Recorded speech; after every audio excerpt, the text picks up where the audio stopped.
Pues el día de hoy corresponde informar a la Secretaría de Salud sobre la situación de la pandemia y en general sobre la situación de salud en el país. Como ya informó el presidente, a 5 meses de estar en la fase 3 de la pandemia en México, seguimos buscando el eficientar las acciones para disminuir los fallecimientos causados por el SARS-CoV-2. Vivimos en condiciones que no son equivalentes a lo que viven nuestros hermanos de Europa. En este mosaico epidemiológico que conocemos de nuestro país, 14 estados se mantienen desde hace varias semanas en semáforo amarillo, 1 en verde y 17 en el semáforo naranja, como ustedes saben. El gobierno apoya en estos días a 4 estados en que el comportamiento de la epidemia requiere un operativo de ayuda, de ajuste, como es el caso de Chihuahua. Sin embargo, la pieza fundamental para el éxito de esta participación, para esta acción, es la población, que con su comportamiento mantiene el equilibrio entre lo social y lo sanitario, que es lo que realmente se puede complicar. Sigamos, por lo tanto, este es un mensaje en general y de agradecimiento a la población, con las importantes medidas de prevención, del autocuidado, del distanciamiento físico, todo lo que hemos aprendido en estos meses y que desde luego son para que todos lo sigamos. Y son, desde el punto de vista de lo que sucede en nuestro país, el sostén de nuestro futuro.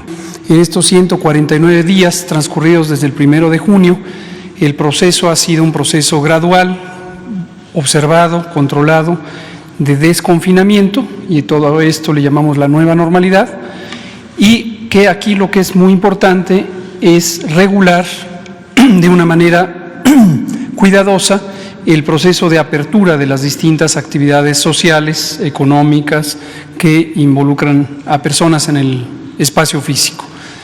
La siguiente, por favor.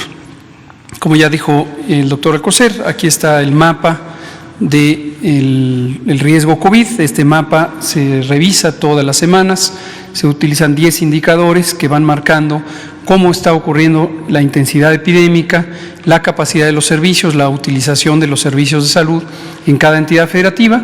Es una sola metodología que fue consensuada con todas las entidades federativas y que permite ir guiando el proceso de desconfinamiento.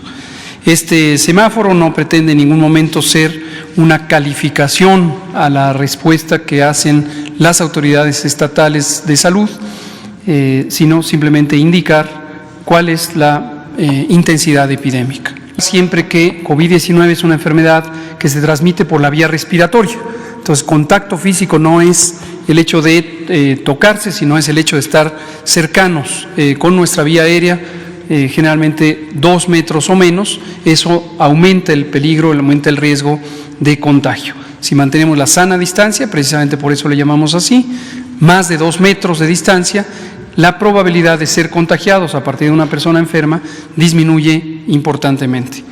En la curva, entonces, lo que vemos son algunos indicadores que comentamos todos los días.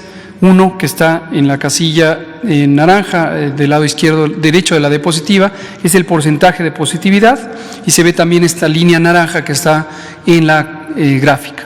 Habíamos llegado a una positividad de 49% en la semana 29 y posteriormente ha ido disminuyendo hasta llegar a un mínimo de 37%, y ahora ha tenido alguna fluctuación que llegó a 40%. Y le pedimos nuevamente a la población mantener conciencia del riesgo y seguir las indicaciones locales, mantener la sana distancia, utilizar su cubrebocas en espacios cerrados en donde no se puede conservar la sana distancia, lavarse las manos repetidamente y, si tiene síntomas de COVID y enfermedades crónicas, acudir lo más rápidamente posible a los hospitales designados. Use el 911 para orientarse dónde hay hospitales disponibles. Procedo a darles el informe de esta última semana. Bueno, en primer lugar, informarles que siguiendo los avances que se lograron en materia de acceso universal a vacunas, México está promoviendo junto con los países de América Latina, la CEPAL y otros países del mundo, que la ONU pueda ocuparse de la recuperación económica. Es cierto que hoy por hoy el tema prioritario pues, es controlar la pandemia y salvar vidas, pero al mismo tiempo tenemos que preparar la recuperación económica y la inversión para que no tengamos un aumento en las brechas de pobreza y desigualdad que tenemos en el mundo. Está prevista una sesión especial para diciembre que fue solicitada por el movimiento de los países no alineados, en la que desde luego nosotros participaremos, y también se está valorando el que en 2021, si es que hay ya algunos puntos de acuerdo relevantes, pueda haber una Asamblea General extraordinaria solo para resolver qué se va a hacer para recuperar el crecimiento económico y reducir el tremendo impacto social que está teniendo esta pandemia en todo el mundo. Los avances en las vacunas, simplemente reportarles cuál es el contexto global. Estados Unidos ya presentó su plan de vacunación, se están haciendo los planes de vacunación por entidad federativa y sus autoridades que nos tienen, como ustedes saben, informados cada día, están iniciando su programa de vacunación o lo tienen previsto así para cuando muy tarde el mes de enero. Si tienen una buena noticia respecto a vacunas autorizadas a fines de diciembre, lo harán a fines de diciembre y si no, en enero. ¿Cuál es el peor escenario? Que no se tenga una vacuna segura hasta el mes de marzo. ¿Cuál es el mejor escenario? Que se tenga a fines de diciembre una vacuna que funcione. Preguntarle, doctor, vemos hoy una ola de rebrote en Europa. México, sabemos, llegó después a estos contagios. ¿Qué lección podría dejar lo que está pasando en Europa, tanto para autoridades como para la población, para no ver pues estas escenas otra vez de reconfinamiento, toques de queda, en fin? El Gobierno de México consideró este tipo de situaciones desde la planeación de su estrategia, desde enero. Estamos hablando de las primeras 2 y 3 semanas de enero. Y considerando la historia de México, la realidad social y económica de México, la historia reciente, y hemos dicho abiertamente y enfáticamente, la muy lamentable historia de abuso de la fuerza pública, del uso de la fuerza pública en México en décadas recientes, violaciones de los derechos humanos, consideramos que era sumamente inconveniente y además peligroso el tener un abordaje restrictivo, coercitivo del control epidémico.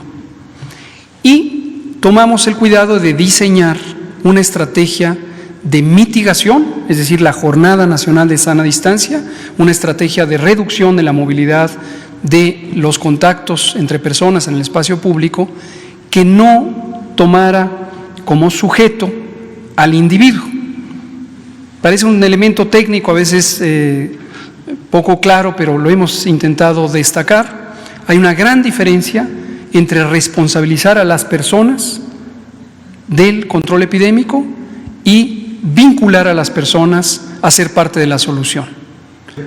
En las últimas 2 o 3 semanas, las redes sociales se han invadido de lo que pudiera ser la peor pesadilla para cualquier familia. Niñas, jovencitas, desaparecidas en todo el país, están siendo levantadas. ¿Qué sabe el gobierno de México? ¿Qué está haciendo? ¿Qué va a investigar? ¿Y cuándo se podría presentar algo? ¿Qué le dice a esas familias, a esas madres que hoy tienen a una hija desaparecida y hay hasta audios en WhatsApp que están circulando que es para una red de prostitución? ¿Qué está pasando con esta pesadilla, presidente? Pues se atienden todos los problemas y desde luego los delitos diarios que se registran en el país. Es mucho el dolor que nos está dejando esta pandemia, porque son muchos los fallecidos. Entonces voy a proponer un decreto para que dediquemos 3 días de luto nacional, con motivo también del Día de Muertos.